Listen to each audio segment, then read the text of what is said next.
My name is Michael, and I'm 34 years old. Yet, I'm still not married and don't even have a girlfriend. I wasn't popular in middle school, and that didn't change in high school either. In contrast, my high school classmate, Alex, in the same class, was extremely popular. He was athletically gifted, academically strong, and handsome. Plus, being over 6 feet tall made him irresistible to the girls. Despite the school's ban on bringing chocolates on Valentine's Day, girls broke that rule for Alex. His locker was so stuffed with chocolates from the girls that it was almost like an avalanche. Whoa, look at all this chocolate again this year. Well, I am pretty cool and popular, so it can't be helped. But what am I gonna do with all this chocolate? I might get a nosebleed. Being a popular guy is tough. That's a lot, isn't it? Haha, impressive, right? Or how about you? I guess 0 for me again this year. Well, that figures. If a girl gave you chocolate, she must be pretty odd. I'm this popular, but I can only love one girl. Ha ha ha. Alex, aware of his popularity, spoke in a somewhat arrogant manner. His laughter made me feel somewhat uncomfortable. Sure, it's my fault for not being popular, and there's no use in vying others. But being blatantly mocked like that was still unpleasant. In our senior year of high school, everyone started thinking seriously about their future. I wanted to go to university, but my family was quite poor. My parents said they could afford high school, but that was it, so I reluctantly chose to work after graduation. When I told Mr. Johnson I wanted to work, he said I was the only one in the year, so I realized everyone else was going to university or vocational school. Alex looked down on me when he found out I wanted to work. Hey, are you seriously going to work after high school? Working with just a high school diploma is like giving up on life. I'm going to a good university, then a good company, and make a lot of money. That's what being on the winning side of life is. My dad makes a lot in a foreign company, and I learn just as much. Oh, my family could barely afford high school, let alone university. That's why I'm working. I thought your family was poor, but I didn't know they couldn't even send you to university. But there are scholarships, you know. Well, scholarships are basically loans, and I don't want to go that far. If I ever want to study further, I'll think about it then. My parents are fine with whatever I study, even if I go to grad school. It's different in a family that makes money. You're unlucky, being poor and unable to afford university. Well, you're not that smart, so even with the money, it might have been impossible. I was close to snapping at Alex's words. But fighting or yelling would be pointless and take too much effort, so I let it go. He always looked down on and mocked someone, especially targeting me.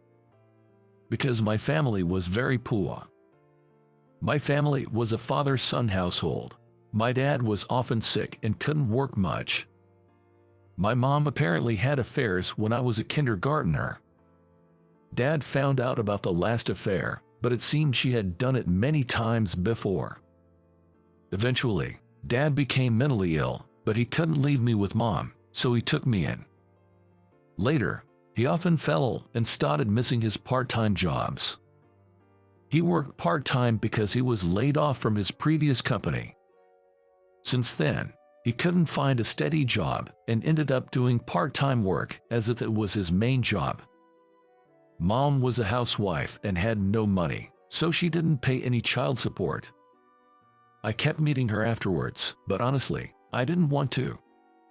She always smelled of cigarettes and alcohol, and always asked me for money when we met. I started working in high school to help Dad, but since I earned for the house, I didn't give any to Mom. Then she would leave in a very bad mood, making me not want to meet her anymore. Despite this dark past, I'm enjoying life now. Work is busy, but I find it fulfilling every day, and I'm glad I chose this path. One day, while looking at my phone, I got a call from Alex. Hey, are you free right now? Not exactly free. I just got home, but I guess I have some time. What's up? Hey, I was thinking of having a small mixer soon. It's just a few people, but will you come? 2 guys and 2 girls. It'll be fun, right? You seem like you're always free. I'm not really free. But when is it? It's a bit sudden, but how about this Saturday, the day after tomorrow? The place is a creative bar in New York called A Kitchen. Starts at 6:30 p.m. Sure, I'm free, but why me? Alex, don't you have more friends? Well, I needed someone perfect for the role of a wingman. I thought, who's the lowest educated and most likely to be the butt of jokes? And, well, it was you. What? Come on, you're fun to tease. Other guys wouldn't make a good joke, and to highlight my handsomeness, you're just the right pick. So, count on you. Wait a minute. And with that, Alex hung up the phone. Indeed, I was on the plainer side, so he probably planned to tease me about that. And since my family was poor, he might have intended to make that a topic of humor too. Most of the guys from our high school class were fairly good-looking. So, he probably thought if he invited them, they might get more attention than himself. I thought it was incredibly rude of him to invite me just to make himself stand out. Though he was always a rude person in high school, I was still disappointed to see he talked like that even as an adult. I had hoped he would have grown out of such pettiness by our 30s, but I was wrong. It was foolish of me to think he might have called with something genuinely good. Come Saturday, I headed to the designated creative bar. It was quite stylish, certainly a place that would appeal to women. As I entered, I saw Alex and the women already seated. You're late, man. What were you doing? Well, I forgot my wallet at home and had to go back for it. I only had my credit card on me. So clumsy. Well, sit down. The beauties have been waiting. You really haven't changed since high school. Always such a klutz. Sorry about that. Oh, sorry I'm late. It's okay. No problem. All right, let's order drinks. I'm getting this white wine. I'm quite picky about wine. Haha, a man of taste knows his drinks. I'll have this. I'll take a margarita. And I think I'll have this red wine. It looks sweet. Then the drinks were served. Next, caprese, fritters, and other dishes arrived, so Alex suggested we start introductions. I thought it was a bit late for that, but okay. It's better not to say anything to him or he'll just complain, so I stayed quiet. All right, everyone, time for introductions. Let's start with the ladies. You both are so beautiful. Oh no, we're not that pretty. Yeah, just average. Stop being so modest. Let's start with you with long hair. Oh, me. I'm Emily. I work at a psychiatric clinic. I'm 26. Oh, a psychiatric clinic. You must be kind. People say that, but I don't know. And how about you with semi-long hair? I'm Christina. I work at the same psychiatric clinic as Emily, and we're the same age. We actually went to the same university and ended up working together. That's amazing. Are you two good friends? Yeah, we get along well. We still go shopping together and stuff. Right, we're close. We both don't have boyfriends, so we hang out together a lot. Nice. Maybe I'll join you next time. Well, that's a bit. Where would you go with a guy tagging along? How about a swimming pool? Hee hee. Wow. The women were clearly repulsed. From my perspective, Alex was behaving incredibly creepy, almost crossing the line of getting sued. He might have said it without ill intent, but from a woman's perspective, it was simply unpleasant. Yet, Alex seemed unaware or indifferent to the inappropriateness of his comments, just laughing it off. Well, time for the guys' introductions. I'll start. I'm Alex, 34 years old, and currently a researcher for a manufacturer. Though it may not look it, I graduated from the engineering department and even went to graduate school. Wow, you have a graduate degree. That's impressive. Haha, well, I was pretty good at studying and managed to get into a state university. I enjoyed research, so I went on to get my master's degree. Guess having a graduate degree is pretty standard for guys, huh? Nowadays, more women are getting graduate degrees too, but I guess engineering is still male-dominated, right? Exactly. There weren't many cute girls in college, so I thought I'd find someone at work, but it's all guys in research. It's such a waste for a handsome guy like me not to have opportunities to meet someone, unlike some others, who can't even make excuses for not having a girlfriend. Alex made his condescending remarks and glanced at me. I realized he was referring to me but just sipped my drink, feeling indifferent. This is my high school classmate, Michael. He's super poor because he's from a single-father household. His dad was often sick and worked part-time. He couldn't afford to send Michael to college, so he ended up just a high school grad. He was the only one in our year who went straight to work. Isn't that funny? What? Sorry, Emily. Christina. He was just meant to be a prop for me. Feel free to compete for me. As I sat there, fed up, two women joined us and said, "Excuse me, you're Dr. Thompson, right? What's going on? I was wondering why you were here." "What? Dr. Thompson?" "Yes, he's the head of the clinic where we work." "Dr. Thompson." "Right, Dr. Thompson. Yeah, I've been quiet, sorry. I didn't expect you two to be here at this mixer." "We didn't expect you to be here either. A friend of Alex's knows us, and we decided to join, but we never thought Dr. Thompson would be here." "Why are you here? Your girlfriend will be upset." Girlfriend? I don't have one." "But the receptionist, Ling, said you recently got a girlfriend." "She loves gossip. I've been trying not to do overtime lately because of my pet hamster." "That's cute. You have a hamster. What kind is it?" "A golden hamster. It's one of those apricot-colored ones." "Well, can I see a picture? What's its name?" I showed them photos of my hamster on my phone. My camera roll was full of hamster pictures, because I've been taking a lot of them lately. This guy is a male golden hamster, named Buddy. A bit simple, but, well, so cute. Sitting in your hand. Hamsters can be so affectionate. I want a hamster now too. Small pets are nice. Hamsters have short lifespans, so it's sad when they pass, but I give Buddy all my love. "Dr. Thompson, you are kind to your patients, so I bet you're really good to Buddy too. That's such a big house for a hamster. Isn't it too large?" "Yeah, I thought a small cage would be sad, so I got the biggest one and made tunnels for him. This is cute too, right? His eating is the cutest. Well, his cheeks are so full. I didn't know they stuff food like that. I've never had one." "Me neither. I have a cat at home, so a hamster might be difficult." "True, it could be risky with a cat around." Alex looked utterly bewildered, as if he couldn't make heads or tails of the situation. Then, he softly opened his mouth and murmured as if to himself. He muttered, as if wondering what was going on. I thought he might be interested in hamsters, but it seemed not. "Dr. Thompson, are you, like, a doctor? Like, a medical doctor?" "Yeah, I'm currently a psychiatrist." "Wait, what? Becoming a doctor must be insanely expensive. So, did you go to B medical school or J medical school after getting a job?" "No, I graduated from a medical school overseas." "What? But then you can practice medicine in America, right? You must be lying." "Actually, it's becoming quite well known that medical schools in Eastern European countries are quite reputable.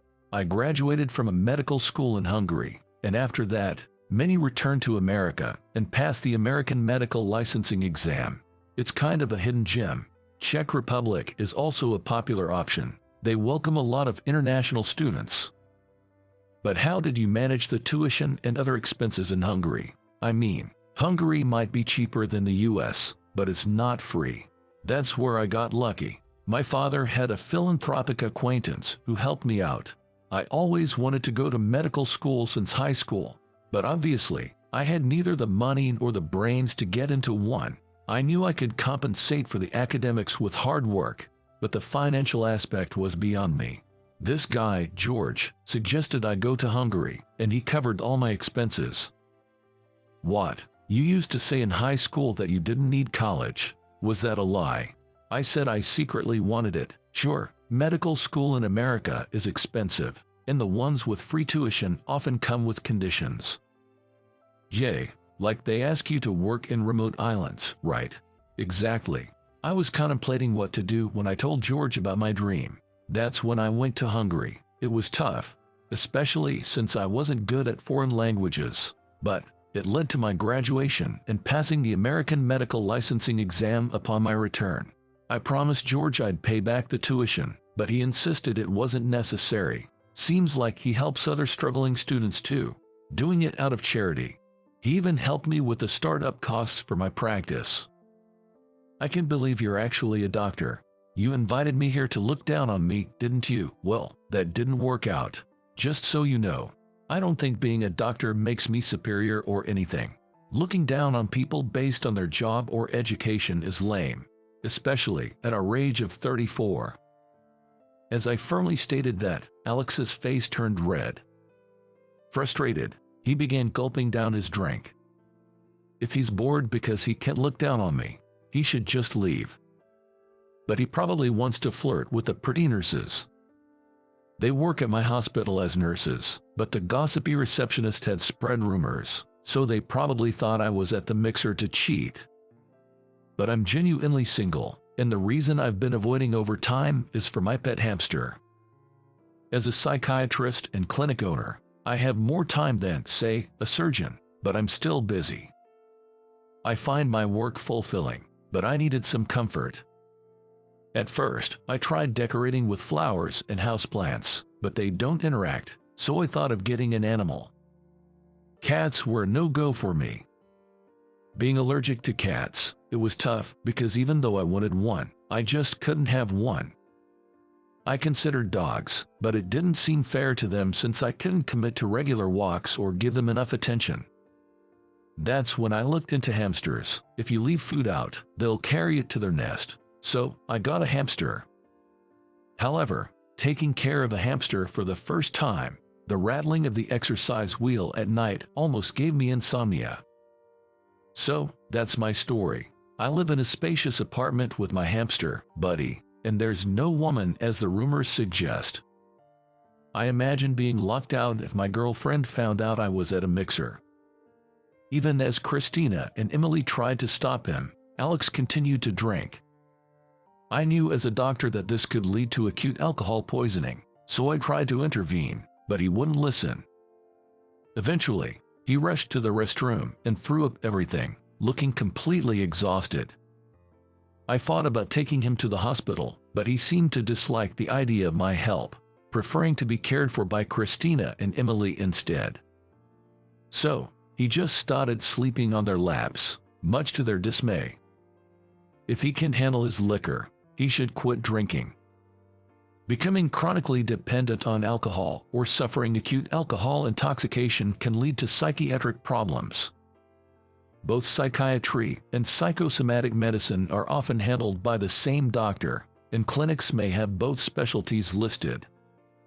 Strictly speaking, psychosomatic medicine covers physical symptoms like psychosomatic disorders, while psychiatry deals with mental states and developmental issues. But for someone who feels off and wants to seek help, any accessible place is good enough, in my opinion.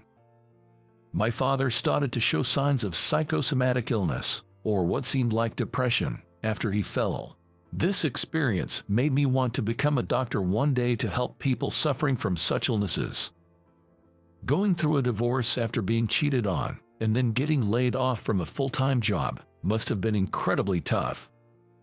Considering all this, it's not surprising he fell. I believe mental illnesses, although sometimes hard to understand, are critically important issues. Of course, many people who struggle with alcohol dependency don't do it by choice. They might see it as their only escape from tough situations, feeling powerless to change things on their own. That's why it's crucial to be mindful and not to get too absorbed in things like alcohol or gambling. Alex, irritated and drinking excessively, might end up with dependency or acute intoxication, or even urinary retention for all I care. Though I'm not heartless and, being a doctor, couldn't just abandon him. Confused, Christina and Emily watched as I reluctantly pulled Alex off their laps. He was conscious and didn't need an ambulance. I just wanted to let him rest before sending him home, so I left some money with Christina and the others. Sorry about this mess. My classmate caused you trouble, didn't he? No, it's okay. But what are we going to do now? Since he's conscious and calm, I don't think he needs stomach pumping or an IV. Let's just let him rest and then send him home. But, are you sure you can handle this alone, Dr. Thompson? Yeah, I'm sure. I'm really sorry about all this. I'll make it up to you somehow. Can you pay with this? Understood. But please don't worry about it. I hoisted Alex over my shoulder and dragged him, sliding along, to the taxi stand. We took a taxi to my apartment. After about 15 minutes, we arrived at my place, where I laid Alex on the sofa. My bed was not an option, cluttered with clothes, so the large sofa seemed like the better choice. I was relieved that it was Sunday tomorrow. Even if Alex ended up crashing here or needing care, I had no work, so it was manageable.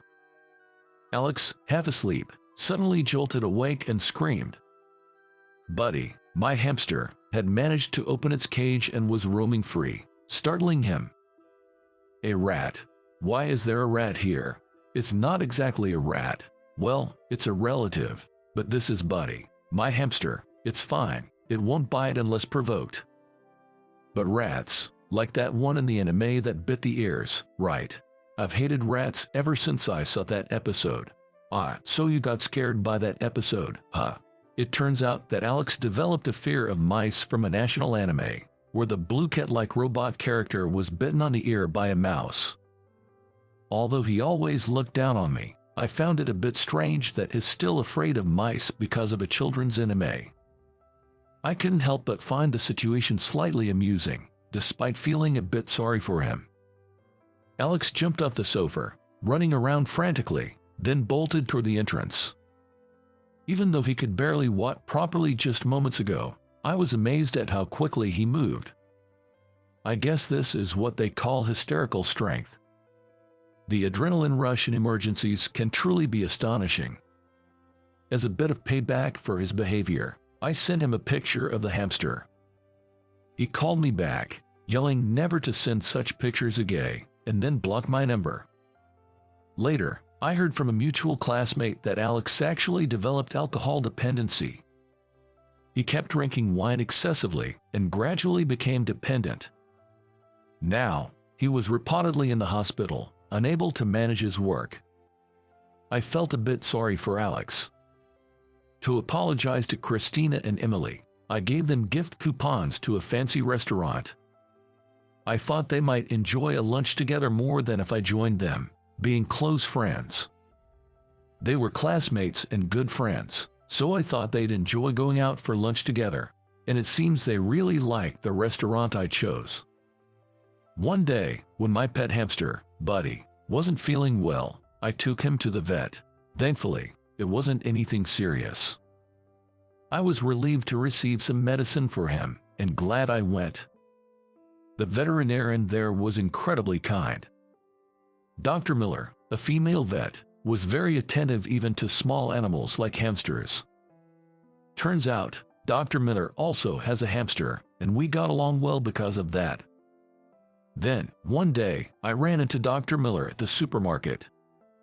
She seemed to be on her way home from work and mentioned she was about to have dinner, so I boldly asked her if she'd like to join me for a meal. I originally planned to buy some steak to eat that day, but I changed my mind and went to a nearby restaurant instead.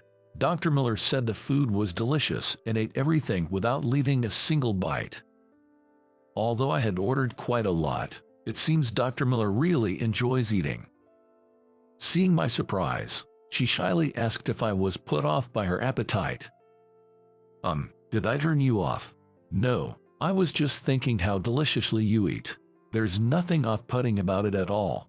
That's a relief. I'm actually a big eater, and I even held back a bit today. Oh, and of course, I wasn't expecting you to treat me today. I'll pay, especially since I ate most of it. No, please don't worry about it. I find people who enjoy their food to be quite attractive. Really, I've actually been worried about it since I was young. I'm thin, but I eat a lot, so since middle school, people suspected I must be ill. Well, you know, there are mental and gastrointestinal conditions where people don't digest food well, but I think people were probably just envious. If you can eat healthily like that, then that's great. Yes, I'm completely healthy. I just love eating and cooking. It's great to make my own food and savor it. Would you like to try my cooking sometime? Yeah. If it's okay with you, I'd like you to taste test my cooking. I've been practicing French cuisine. French cuisine, that's impressive. I'd love to. I might not be able to give great advice though. I grew up in a pool household, so I'm not really good at telling good flavors from bad. Oh, and I don't mean that I'll say your cooking is good even if it's not. Please don't misunderstand. I genuinely can't discern subtle flavors. I'm not looking for a professional critic or anything. I just want someone to enjoy my food. So, I ended up visiting Dr. Miller's house on my next day off. Her Hungarian hamster, Max, was there. While I was admiring its small and cute form, Dr. Miller began cooking. The aroma was so delightful that it made me ravenously hungry. It was my first time being invited to a woman's house, and I was quite nervous and excited. But then, I wondered if Dr. Miller might have feelings for me, which made my heart race. The finished dishes looked like they were made by a professional, and I was drooling in anticipation. Even though I became a doctor and started earning well, I grew up poor and still have frugal habits, like buying cheap, ready-made meals. I've never been to a fancy restaurant or a chic bar with a woman, so I was taken aback by the appearance of such sophisticated dishes. Are they not looking delicious enough? I guess French cuisine made by an amateur like me doesn't seem very appealing. No, they look amazing. Just by the look, I can tell they're delicious. This is restaurant-level stuff. Can I eat? Yes, please try them while they're warm.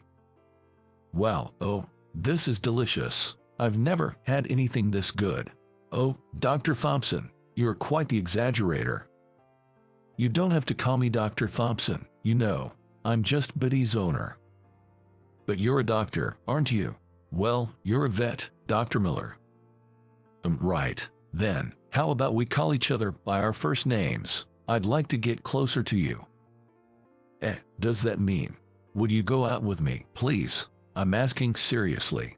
Dr. Miller bravely confessed her feelings to me. Her face turned bright red, and I thought she looked incredibly cute. From that day on, we started dating and called each other Michael and Sarah. Sarah's cooking was amazing, almost like a professional chef's, even though it was just a hobby. She said it was her way of relaxing, and I was amazed at how well she could cook just for fun. I didn't have any particular hobbies, but Sarah encouraged me to try drawing. As I practiced, I got hooked and gradually improved, making me think I might actually have some talent. Someday, when I retire as a doctor, I might even consider becoming an artist. I'm thinking about marrying Sarah, and I want to cherish her even more in the future.